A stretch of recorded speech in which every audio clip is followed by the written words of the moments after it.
हाँ जी, hello, welcome, नमस्कार, जय हिंद, जय भारत, वंदे मातरम। Welcome all of you. Welcome to the class. मेरा नाम है पंकज। आप सभी का स्वागत करता हूं आज के इस बेहतरीन सेशन में। और आज हम डिस्कस करने जा रहे हैं arrangement of words, that is शब्दों के सार्थक क्रम की पहली क्लास। एक ही क्लास होगी, छोटा चैप्टर है। इसको आज हम डिस्कस करेंगे। एक्चुअली डिक्शनरी एक अलग चैप्टर है और ये एक अलग चैप्टर है, दोनों अलग अलग चीजें हैं। इसी के साथ अगर मैं बात करता हूं तो इन सभी एग्जाम को टारगेट करते हुए आपकी क्लासेस चल रही है, चाहे आप सेंट्रल एग्जाम की तैयारी करते हैं, स्टेट एग्जाम्स की, या पूरी 40 से ज्यादा स्टेट एग्जाम्स और गवर्नमेंट एग्जाम्स के लिए ये क्लास सुपर इंपोर्टेंट या फिर कह दीजिए सुपर बेनिफिशियल है। स्पेसिफिकली इन्हीं एग्जाम्स के लिए नहीं, किन्हीं भी एग्जाम की अगर आप तैयारी करते हैं तो यहाँ पर एक्चुअली में हमने खासकर से रीजनिंग की अगर मैं बात करता हूं तो कंप्लीट कोर्स मैं आपको यहां कराऊंगा इस बैच में, इस चैनल के ऊपर फ्री ऑफ कॉस्ट होगा।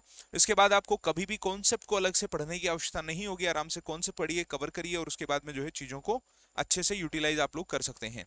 इसी के साथ मेरी जो क्लास आती है वो सुबह 8 बजे आती है डेली बेसिस पर, ट्यूसडे को। हर मंगलवार को सुबह 8 बजे मेरी क्लास मिलती है आप लोगों को। बेसिकली आज जब मैं ये वीडियो शूट कर रहा हूँ ट्यूसडे ही है और आज आपका वीडियो नहीं गया है। ये अभी 10-11 बजे मैं शूट करके दूंगा, उसके बाद ये अपलोड होगा। थोड़ा लेट हो गया है वीडियो ये। तो बेसिकली लास्ट वीक भी मेरा वीडियो नहीं आया था, थोड़ा सा मैं शेड्यूल मेरा टाइट था तो मैं वीडियो शूट नहीं कर पाया था। और ऑलरेडी आपके बड़े बड़े अभी चैप्टर्स बाकी हैं तो उनमें समय भी थोड़ा ज़्यादा लगेगा। तो आगे जो चैप्टर्स होंगे, जैसे होपफुली नेक्स्ट जो चैप्टर होगा वो एनालॉजी का होगा आपका। पर ये भी एक बात है कि लगभग 20-22 चैप्टर्स मैं आपको करवा चुका हूँ। हाँ, लगभग 20-22 चैप्टर हो चुके हैं और अभी लगभग 7-8 चैप्टर और होने बाकी हैं। इसके बाद में आपका सिलेबस कंप्लीट हो जाने वाला है बेटा जी। इसी के साथ अगर मैं बात करता हूँ, ऑलरेडी हमने आप लोगों के लिए इसका एक बैच भी प्लान कर रखा है, दैट इज सिलेक्शन बैच, जो आप लोगों के मायरा एसएमडी एप्लीकेशन के इस नोट्स बैच में आपको सारी नोट्स और पीडीएफ मिल जाती हैं। सिर्फ 11 रुपए का ही बैच है। बाकी क्लासेस सारी की सारी आपको यूट्यूब पर ही देखने को मिल जाएंगी। इसी के साथ अगर मैं बात करता हूं तो आपने अगर चैनल को सब्सक्राइब नहीं किया है, चैनल को सब्सक्राइब कर लीजिए। हमारा परिवार लगभग 1,15,000 20,000 के आसपास पहुंच चुका है, जो कि एक खुशी की बात भी है। तो आइए शुरू करेंगे आज की क्लास को शानदार लेवल के ऊपर। चैनल को सब्सक्राइब कर लीजिए और आइए डिस्कस करते हैं अरेंजमेंट ऑफ वर्ड्स पर। ध्यान दीजिएगा भाई, अरेंजमेंट ऑफ वर्ड्स दो प्रकार के होते हैं। पहला, अरेंजमेंट ऑफ वर्ड्स जो है वो दो प्रकार के होते हैं। पहला जो होता है वो होता है on the basis of dictionary, dictionary के आधार पर। दूसरा जो होता है वो होता है लॉजिकल अरेंजमेंट ऑफ वर्ड्स। पहला होता है arrangement of words per as the order of dictionary और दूसरा होता है लॉजिकल अरेंजमेंट ऑफ वर्ड्स। तो डिक्शनरी का पैटर्न हम पढ़ चुके हैं, ऑलरेडी प्लेलिस्ट बनी हुई है, 22 वीडियो 23 वीडियो में ऑलरेडी जा चुके हैं। तो डिक्शनरी का अरेंजमेंट ऑफ वर्ड्स हम पढ़ चुके हैं। अब हमें पढ़ना है लॉजिकल अरेंजमेंट, दैट इज सार्थक क्रम हमें बेसिकली पढ़ना है। सार्थक क्रम के सवाल बेसिकली हमें करने हैं। तो एक बार थोड़ा सा मैं डिक्शनरी का ओवरव्यू देता हूं आपको, डिक्शनरी क्या थी और arrangement of words in logical order क्या है। सबसे पहले, जब सवाल एग्जामिनर को आपसे डिक्शनरी में पूछना होता था, डिक्शनरी में जब एग्जामिनर को सवाल पूछना होता था तो सवाल देता था, मान लो सवाल दे दिया एग, एलिफेंट, ईस्ट, ईयर,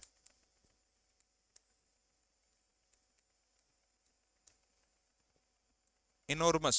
चलिए, तो बेसिकली बोलता था एग्जामिनर कि यार इनको अरेंज करिए लॉजिकल अरेंजमेंट ऑफ, सॉरी, इनको अरेंज करिए डिक्शनरी में।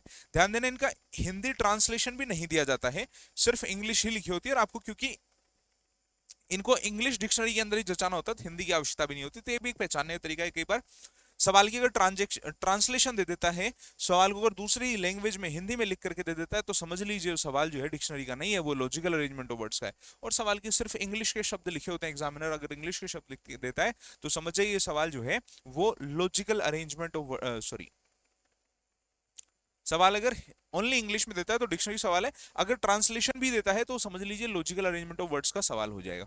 अभी डिक्शनरी का अगर सवाल है तो हमें बेसिकली, मैंने आपको बताया है ऑलरेडी कौन से पढ़ा करके, क्या कि एग्जाम में आपको इनकी प्लेस वैल्यू के आधार पर आंसर देना होता है। जैसे ई आ रहा है 5 पर, ई 5 पर आ रहा है, एक्चुअली ई सब में ही आ रहा है, तो आप अकेले ई से नहीं आइडेंटिफाई कर पाओगे कि पहले कौन आएगा और बाद में कौन आएगा। लेकिन हाँ, इनके दूसरे शब्दों को देखो, जी 7 पर आएगा, एल 12 पर आएगा, ई 1 पर, एन 14 पर आएगा। तो ये तो कंफर्म है कि एक और एक सबसे पहले आएगा। ईस्ट और ईयर आएंगे सबसे पहले ही। इन दोनों में से सबसे पहले कौन आएगा उनके, इसके बाद इनका अगला लेटर 19 और 18 डिसाइड करेगा। तो पहले आएगा 18 फिर आएगा 19, दैट इज पहले आएगा ईयर फिर आएगा ईस्ट। ठीक है, अब ये एक और एक थे जो पहले और दूसरे पर आ चुके, अब इनसे बड़ा क्या है 7, तो उसके बाद आएगा एग, उसके बड़ा क्या है 12, तो आएगा एलिफेंट, और उससे बड़ा क्या है 14, दैट इज एनॉर्मस। चलिए, तो ये क्या हो जाएगा, अरेंजमेंट ऑफ वर्ड्स हो गया इन अ फॉर्मेट ऑफ डिक्शनरी। लेकिन एग्जामिनर को अगर लॉजिकल अरेंजमेंट देना होगा या एग्जामिनर को लॉजिकल अरेंजमेंट पूछना होगा, तो लॉजिकल अरेंजमेंट दो प्रकार के होते हैं। पहला होता है इंक्रीजिंग ऑर्डर में, दूसरा होता है डिक्रीजिंग ऑर्डर में।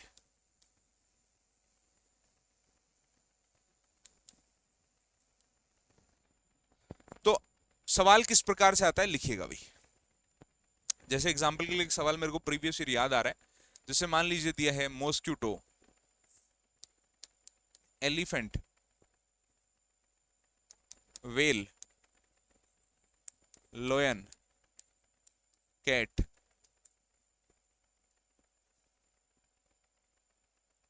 बटरफ्लाई।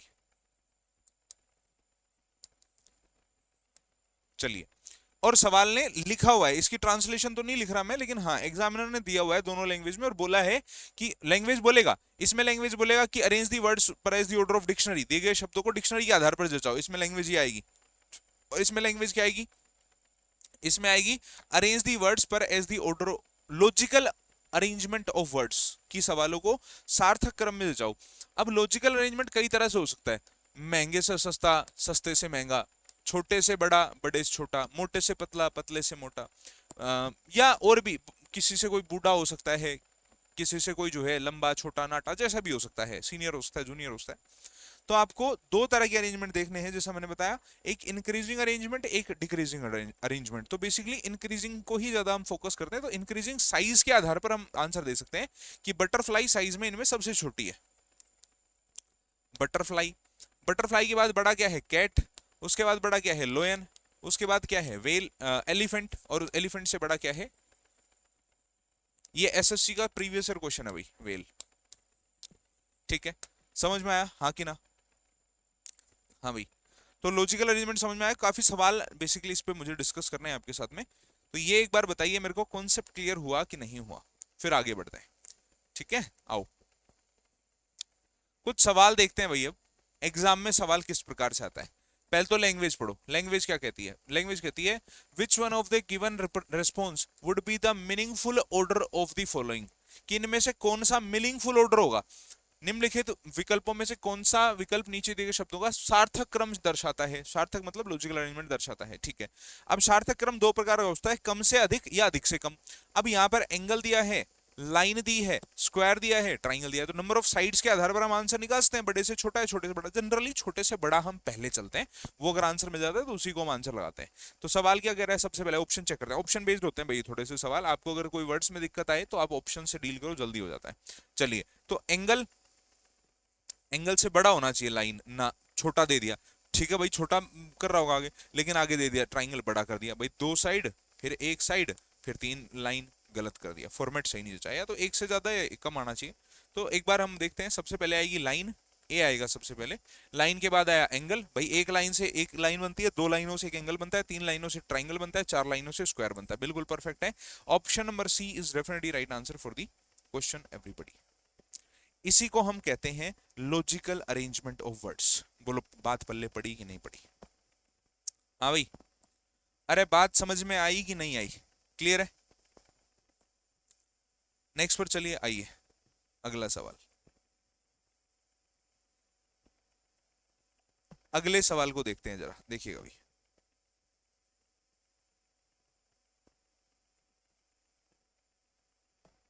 हाँ जी भाई, अगला सवाल है, वार्षिक, पाक्षिक, मासिक, दैनिक और साप्ताहिक को लॉजिकल अरेंजमेंट में चाहिए। ऑप्शन चेक करिए, क्या ऑप्शन कहते हैं, किस प्रकार से सवाल है, बताइए। हाँ भाई,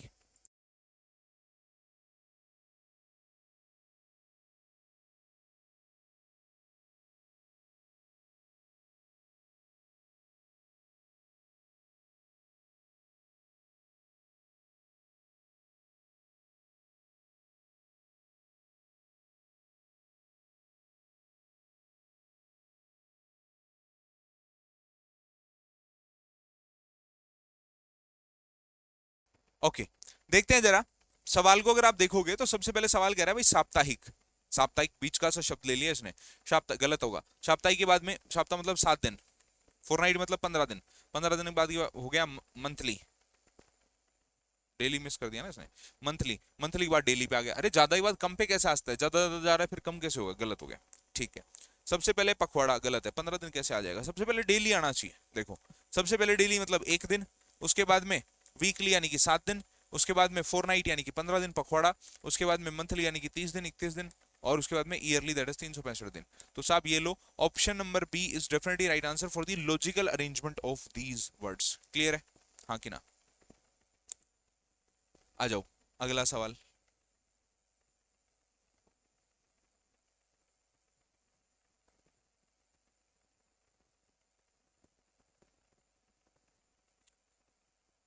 हाँ जी, बताइए जवाब क्या है। अगला सवाल देखिए, बताइए जवाब क्या है इस सवाल का।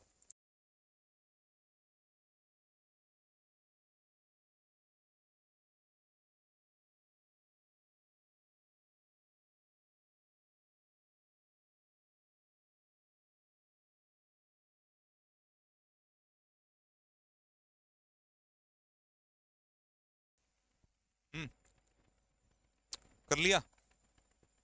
तो हमें अरेंजमेंट देखना है, लॉजिकल अरेंजमेंट, भाई छोटे से बड़ा हो या बड़े से छोटा हो। चलो, या तो सबसे पहले सी आएगा या सबसे आखिरी में सी आएगा। शुरू में महल आ गया तो महल से छोटे छोटे छोटे छोटे होते चले जाएंगे, ये महल आखिरी में आएगा।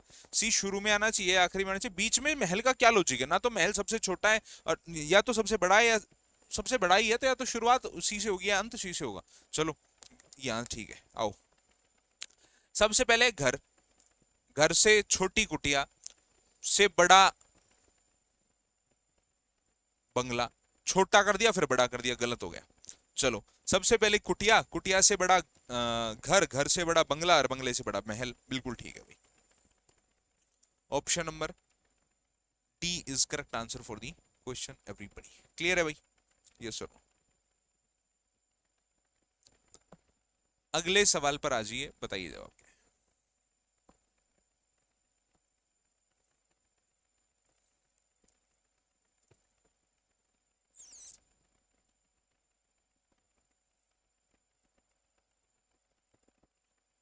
हम्म, ओके, ये तो पिछला सवाल ही आ गया। नहीं नहीं, उससे थोड़ा सा अपग्रेडेड है, इसमें एक पॉइंट और ऐड हो गया, पॉइंट। ठीक है, इसमें एक चीज और ऐड हो गई, पॉइंट। भाई आप लोग अपनी कॉपी में निकालते चलो, मेरे को आइडिया नहीं है कितना समय आपको लग रहा है या मगर मुझे लग तो नहीं रहा कि मैं तेज करा रहा हूँ, स्लो ही कर रहा हूँ। तो आप लोग जो है अपनी कॉपी में निकालते चलो या कमेंट बॉक्स में आंसर देते चलो। चलिएगा, सबसे पहले पॉइंट से शुरुआत करते हैं। ऑप्शन ऐसा ही ढूंढते हैं जिसमें सबसे छोटे शुरू हो रहा है। पॉइंट, पॉइंट के बाद आता है, पॉइंट से बड़ा है बेसिकली लाइन, लाइन से बड़ा है एंगल, एंगल से बड़ा ट्राइंगल, ट्राइंगल से बड़ा स्क्वायर। भाई साइड्स बढ़ती चली जा रही हैं, ऑप्शन नंबर डी इसका सही जवाब हो जाएगा। नेक्स्ट, चलो अगला सवाल।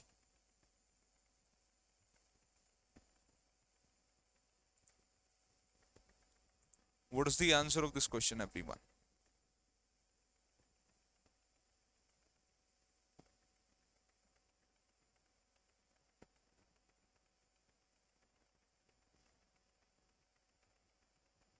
हाँ जी भाई,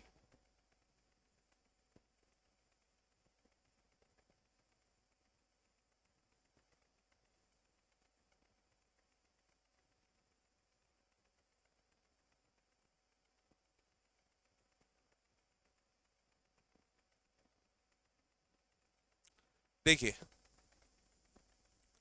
जरा ध्यान दीजिएगा।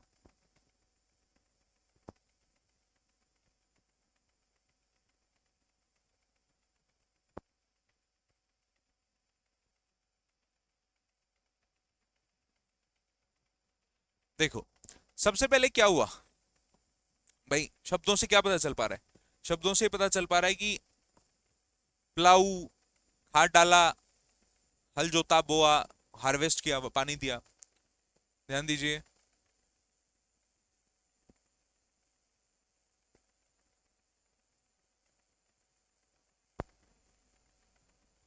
चलिए सबसे पहले हल जोता गया, हल जोने के बाद में बीज बोया गया, बीज बोने के बाद में पानी दिया गया, पानी देने के बाद में फर्टिलाइजर दिया गया, फर्टिलाइजर देने के बाद में जो है वो हार्वेस्ट कर दिया गया। अब इस ऑप्शन में वैसे कोई दिक्कत खास है नहीं, लेकिन है थोड़ी सी, बताऊंगा आगे।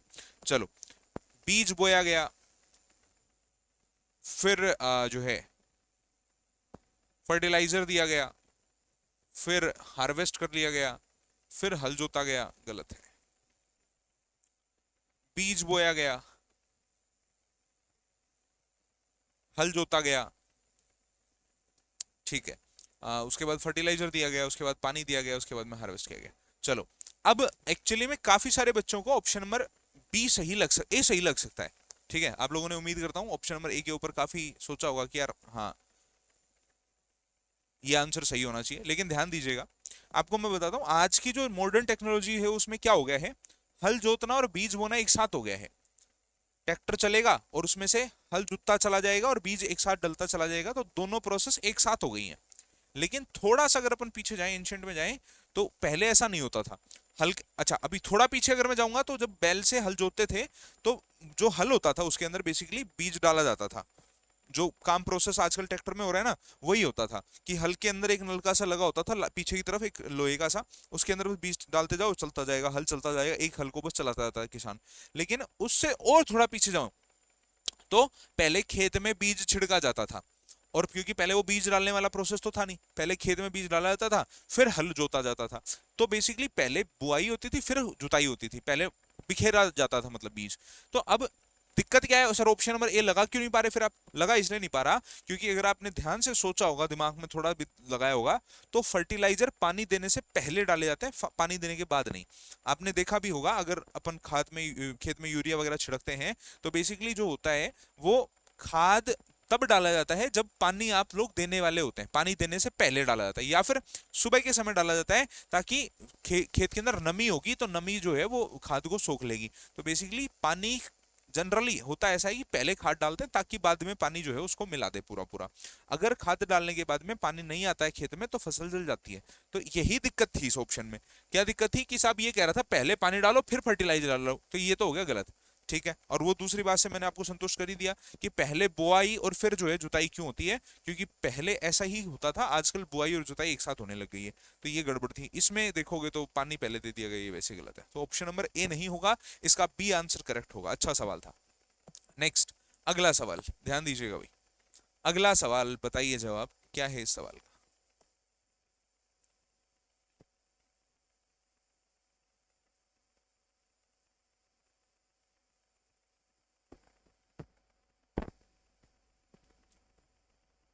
हाँ जी भाई, बताइए जवाब क्या है इस सवाल का। What will be the right answer of this question please.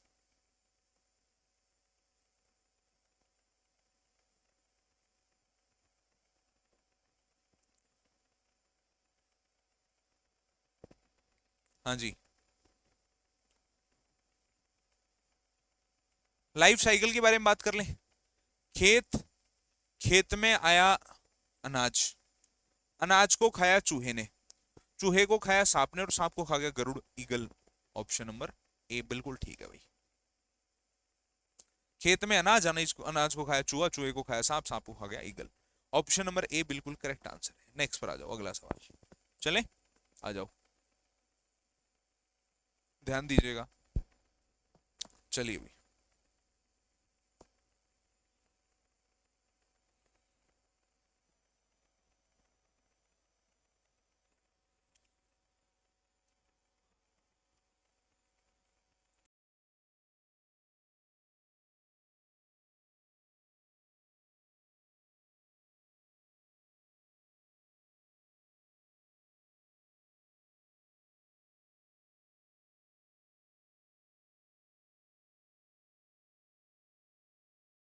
हाँ भाई, सवाल क्या है? सवाल है सोलर सिस्टम के कुछ प्लैनेट्स की बात करी गई है। सोलर सिस्टम के प्लैनेट्स जो है आप लोगों के लिए लिखे गए हैं।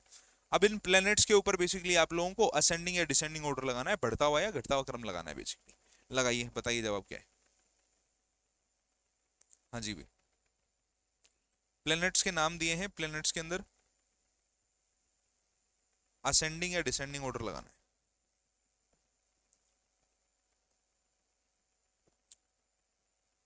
हाँ जी, देखिएगा,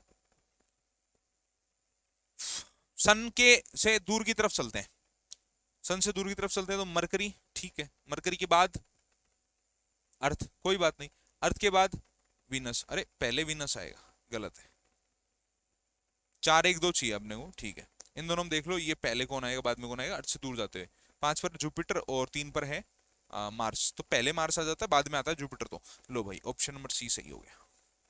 ये सोलर सिस्टम के प्लैनेट्स का सवाल हो गया, और लॉजिकल अरेंजमेंट के हिसाब से हमने देखा तो नजदीक से दूर की ओर जाते हुए प्लैनेट्स के नाम आप लोगों के सामने लिखे हुए हैं। अगला ध्यान दीजिए, ओके, टाइमिंग्स का जिक्र करा गया है, समय अवधि का जिक्र किया गया है, क्लॉक के समय की बात की जा रही है, बताइए जवाब क्या है भाई।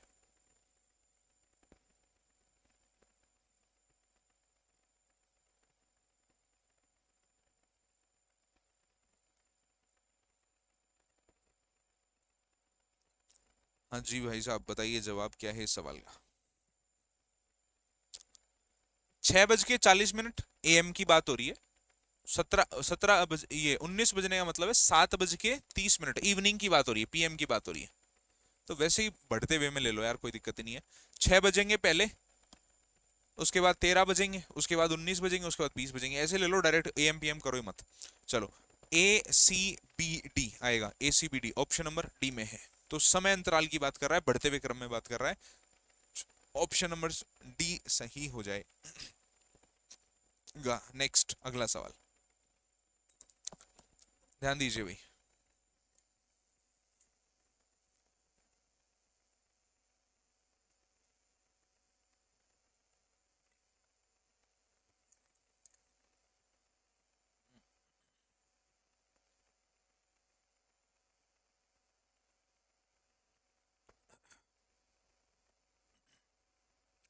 नेक्स्ट पर चलें, बढ़ता हुआ क्रम, ध्यान दीजिए, सबसे पहले पत्तों की बात कर रहा है, आम का पत्ता, इमली का पत्ता, पपीते का पत्ता, केले का पत्ता, तो साइज का थोड़ा रेफरेंस लेना बेटा। आम का पत्ता जनरली इतनी बड़ी साइज का होता है, जितनी मैं डायग्राम में बना रहा हूं इतना ही बड़ा होता है लगभग। चलो, इमली का पत्ता क्या होता है, ऐसे ऐसे टहनी होती है, चिन्नू चिन्नू से पत्ते लगे होते हैं दाएं बाएं में, ठीक है। पपीता का पत्ता थोड़ा बड़ा होता है, ऐसे बड़ा सा होता है, ऐसे, ठीक है। और केले का पत्ता इतना बड़ा होता है जितना कि बोर्ड है। तो साइज के हिसाब से अगर बात करता हूं तो छोटे से बड़ा अगर मैं चलूं तो सबसे पहले मुझे इमली का पत्ता चाहिए, इमली के पत्ते के बाद में आम का पत्ता, आम के पत्ते के बाद में पपीता का, और पपीते के बाद में केले का, बिल्कुल ठीक है। Option number C is definitely right answer for the question everybody. Clear है, ओके। नेक्स्ट अगले सवाल पर पहुंचो, बताओ जवाब क्या है। हाँ जी,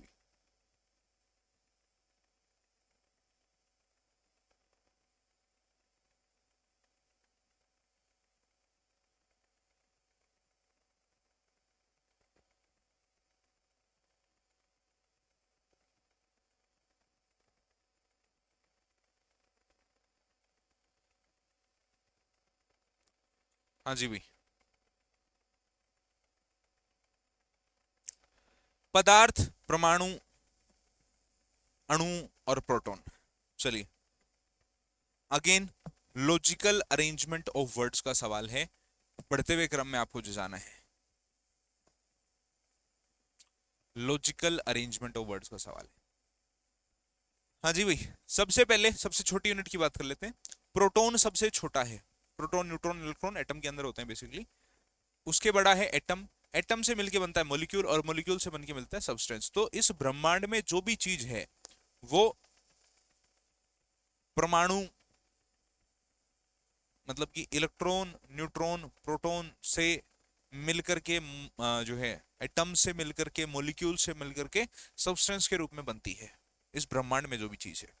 नेक्स्ट, ऑप्शन नंबर ए इसका सही हो गया। नेक्स्ट पर आ जाओ, ओके, अगला सवाल, ध्यान दीजिए भाई,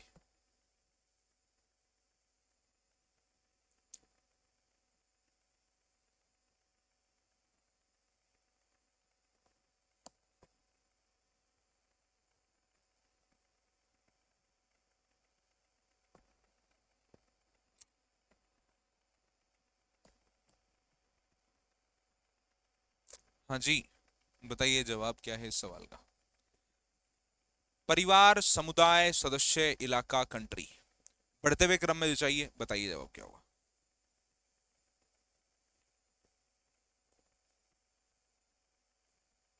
हाँ जी, सबसे पहले क्या हो जाएगा भाई? सदस्य। सदस्य से मिलके मिलता है परिवार। ठीक है। परिवार से मिलके बनती है लोकेलिटी, इलाका। इलाका से कब, ना ये गलत दे दिया इसने। पहले बी आएगा फिर डी आएगा। पहले बी फिर डी। पहले बी फिर डी, ये ठीक है। देखो समझ लो, तारक मेहता का उल्टा चश्मा सब लोग देखते हो, बस उसी से थोड़ा रिलेट कर दो। जेठालाल, जेठालाल के कई परिवारजनों से मिलके बन गई क्या? परिवार। अब उस सोसाइटी में कई सारे परिवार हैं, परिवारों से मिलके बनता है एक समुदाय, एक कम्युनिटी बनती है। फिर कम्युनिटी बहुत सारी जब मिल जाती है तो एक बनता है इलाका, लोकेलिटी। और लोकेलिटी के बाद में आ जाता है कंट्री। ऑप्शन नंबर बी इसका सही जवाब हो जाएगा। नेक्स्ट। अब नहीं देखते तो कभी तो देखा होगा, आ जाओ। ओके, नेक्स्ट क्वेश्चन, अगला सवाल। ध्यान दीजिए भाई, सवाल आपकी स्क्रीन के ऊपर लाइव है।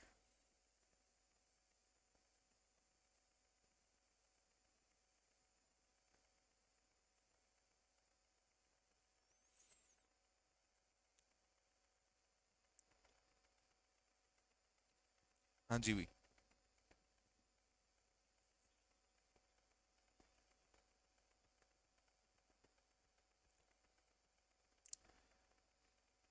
Print type, print, open, save और क्लोज।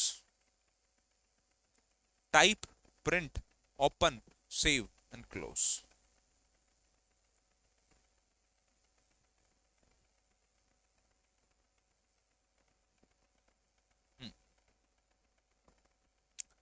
देखो, देखो कोई भी फाइल क्या करी गई, पहले ओपन की गई। ओपन करने के बाद में सेव थोड़ी करेगा। ओपन करने के बाद टाइप की गई, टाइप करने के बाद में सेव की गई, सेव करने के बाद प्रिंट निकाला गया, प्रिंट निकालने के बाद में क्लोज कर दी गई। बिल्कुल परफेक्ट है भाई। Option number C is definitely right answer for the question. आओ अगला सवाल। हाँ भाई, बताइए जवाब क्या है इस सवाल का। What is the answer of this question guys?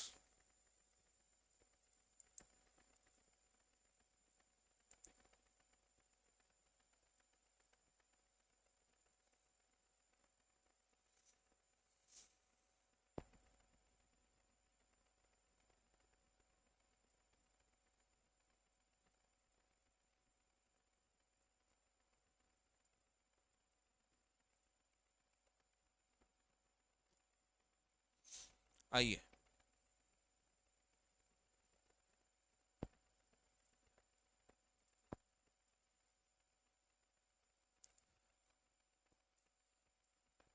बताइएगा जवाब क्या है इस सवाल का। देखिए भाई, नींव रखा, प्लास्टर किया, निर्माण किया, पेंट किया। तो पहले नींव रखा, फिर निर्माण किया, फिर प्लास्टर किया, फिर पेंट किया। तो A C B D, A C B D, option number D ठीक है। नेक्स्ट। ओके, इंडियन आर्मी की रैंक्स के बारे में बात हो रही है। इंडियन आर्मी की रैंक्स के बारे में बात हो रही है।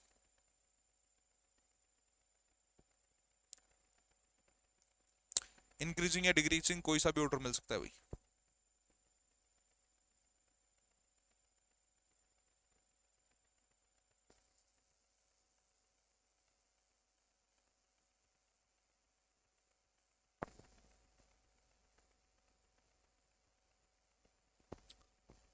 चलिए,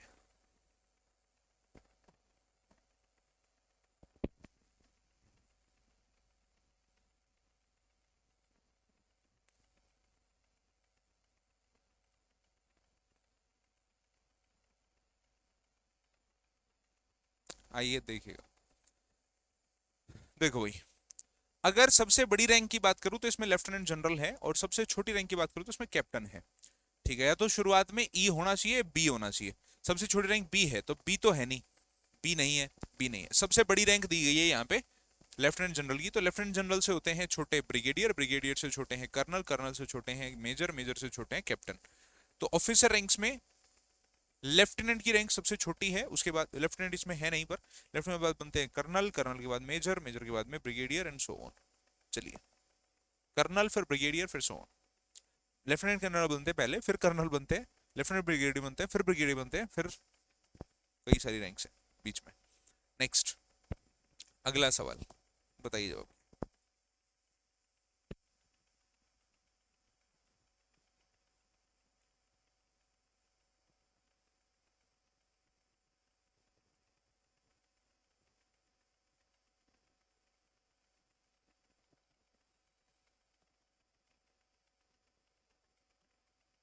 हाँ जी भी।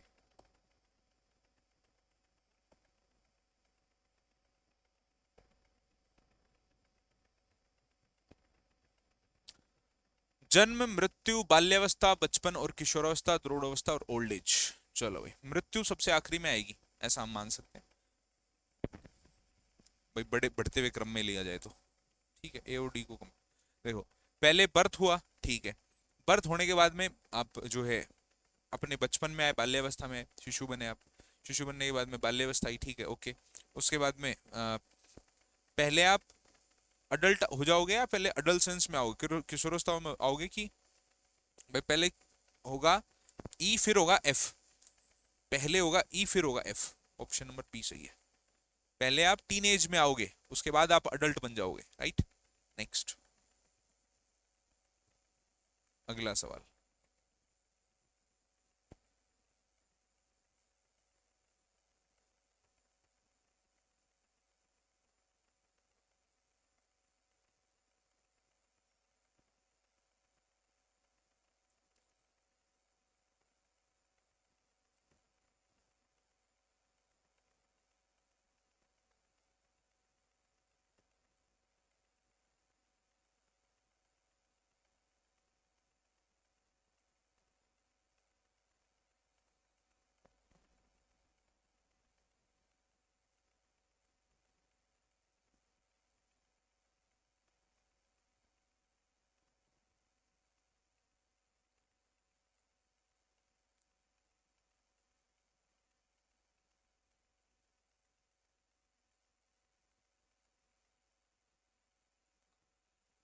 हाँ भाई, नेक्स्ट।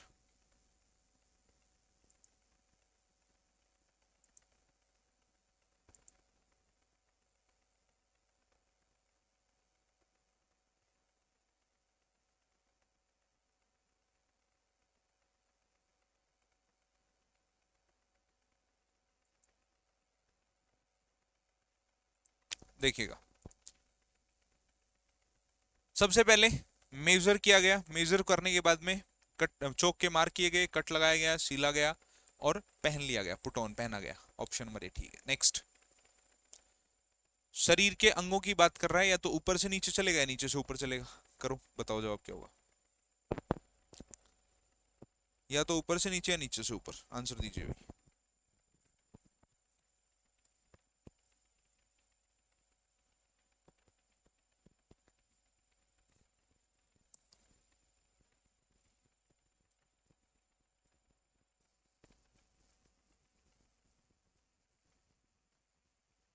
हम्म, चलो, चेस्ट तो बीच का पार्ट हो गया, लेग्स से शुरू कर सकता है या फिर ऊपर ही ऊपर के फोरहेड, ललाट से शुरू करता है। हम ऊपर से शुरू करते हैं एक बार, ललाट फोरहेड के बाद आता है, नीचे चलेंगे थोड़ा सा तो ईयर्स आए, ईयर्स के बाद में चिन आई, चिन चिन के बाद चेस्ट आई, चेस्ट के बाद स्टोमच आया, उसके बाद लेग्स आ गए। ऑप्शन नंबर बी करेक्ट हो गया भाई, ठीक है, बढ़ते ऊपर से नीचे के क्रम में आंसर आ गया हमारा, ठीक है। इसने पहले पैर दे दिया और फिर सीधा क्या कर दिया, पैरों के ऊपर पेट आना था, इसने पेट को लास्ट में डाल दिया, गलत कर दिया। चलो, नेक्स्ट, अगला है मेटल प्रोसेस और प्योरीफाई एलॉय। आपने क्लास 11th 12th में आई थिंक वो पढ़ा होगा, मेटल एंड और चैप्टर्स, केमिस्ट्री में चैप्टर नंबर 5 के आसपास। उसमें बेसिकली उसकी प्रोसेस की बात कर रहा है ये, कि मेटल से बेसिकली और निकलता है, जमीन से कच्ची धातु निकलती है, उससे मेटल्स को एक्सट्रैक्ट करने की एक प्रोसेस पूछी है। आओ बताइए जवाब क्या है।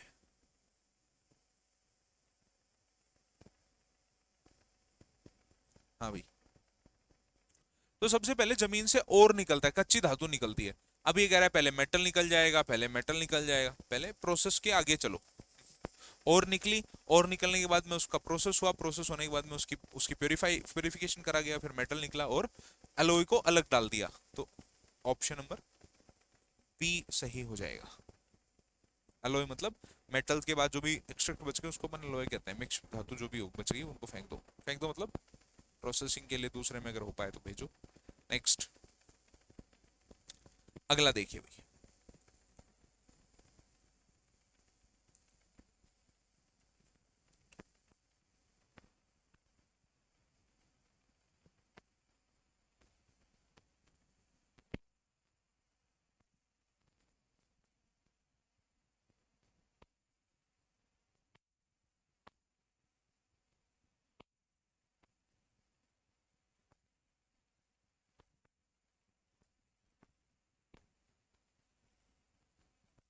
चलें भाई।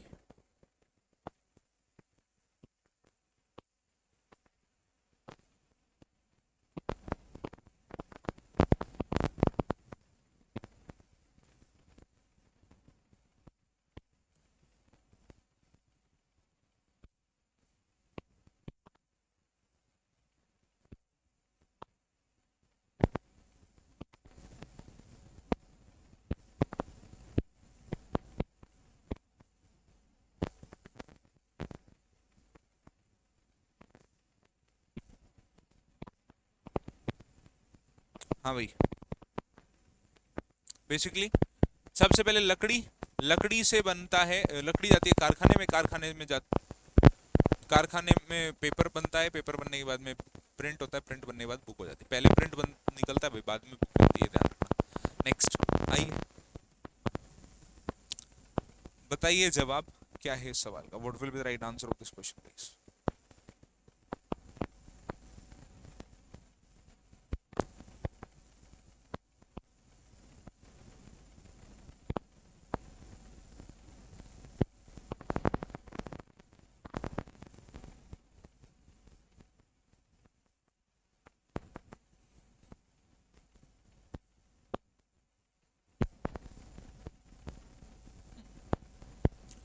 अंगूर के बाग से निकला, अंगूर से हुआ शराब, वाइन। सी लास्ट प्रोसेस हो जाएगी वाइन, डिस्टिलेशन। चलो भाई, और उससे जस्ट पहले डी, शराब बनेगी या पहले डिस्टिलेशन होगा? पहले शराब डिस्टिलेशन होगा, उसके बाद शराब। राइट, एक बार चेक कर लो। सबसे पहले शराब के अंगूर के बाग आए, अंगूर के बागों से अंगूर निकाले गए, फिर जो है उसका शराब बनाया गया ना, ये गलत है भाई। पहले डिस्टिलेशन होगा, ई को पहले डालो, डी को बाद में। ये ए आंसर है भाई इसका, ए। पहले डिस्टिलेशन होगा, फिर शराब बनेगी, फिर उससे जो है मदिरा, वाइन बन सकती है, high quality wine. Right, option number A correct है। नेक्स्ट, हाँ भी समझ में आ रहा है? हो गया बस अब ये चैप्टर, काफी कवर कर लिया वैसे हमने।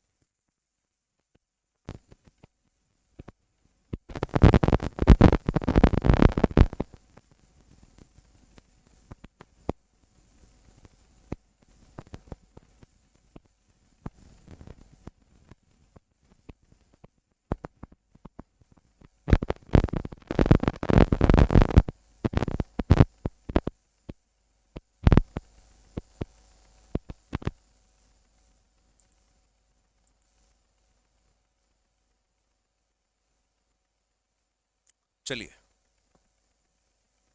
देखिएगा भाई, सबसे पहले क्या हुआ, प्रकाशित थोड़ी हो जाएगी सबसे पहले, प्रकाशित सबसे स्टोरी अवार्ड मिलेगा। अच्छा, बाद में अवार्ड भी मिलेगा, ठीक है। ये आखिरी में कथानक आया, ये सबसे आखिरी में गलत हो गया। चलो भाई, सबसे पहले लेखक आया, लेखक ने जो है कुछ स्टोरी दी, स्टोरी देने के बाद में उसका नोवेल बनाया गया, वो पब्लिश हुई, पब्लिश होने के बाद में जो है उसका अवार्ड मिल गया, अच्छी थी इसलिए अवार्ड मिल गया। नेक्स्ट, चलिए। हाँ जी भाई, अगला सवाल बताइए, जवाब क्या है।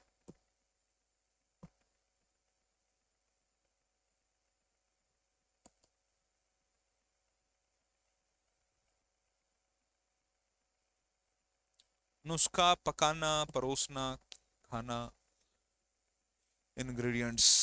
चलिए, पहले नुस्खा आएगा फिर पकेगा ना भाई, पहले पक थोड़ी जाएगा, पहले इंग्रेडिएंट थोड़ी आ जाएंगे पहले।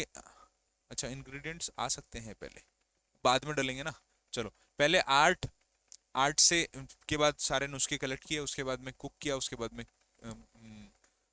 परोसा और उसके बाद में खा लिया। ऑप्शन नंबर सी करेक्ट है। चलो चलो भाई, आपको दो होमवर्क क्वेश्चन दिए जाते हैं। आज का होमवर्क क्वेश्चन नंबर 1 है ये,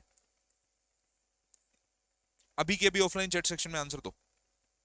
और आज का होमवर्क क्वेश्चन नंबर 2 है ये, महंगे से सस्ता है सस्ते से महंगा ढूंढो। और ये आज के आपके दो होमवर्क क्वेश्चन हैं, अभी के अभी ऑफलाइन चैट सेक्शन में आप लोग आंसर दीजिए ताकि मुझे समझ में आए कि आप लोगों को कितना समझ में आया है। आसान चैप्टर था बेसिकली, आज हमने काफी कुछ चीजें इसमें डिस्कस करी। मेरी हर मंगलवार को आपको क्लास मिलेगी। अभी हम सिलेबस जो है 2/3 से ज्यादा कंप्लीट कर चुके हैं, 1/3 सिलेबस हमारा बस अब बचा है। या अगर मैं कहूँ 1/4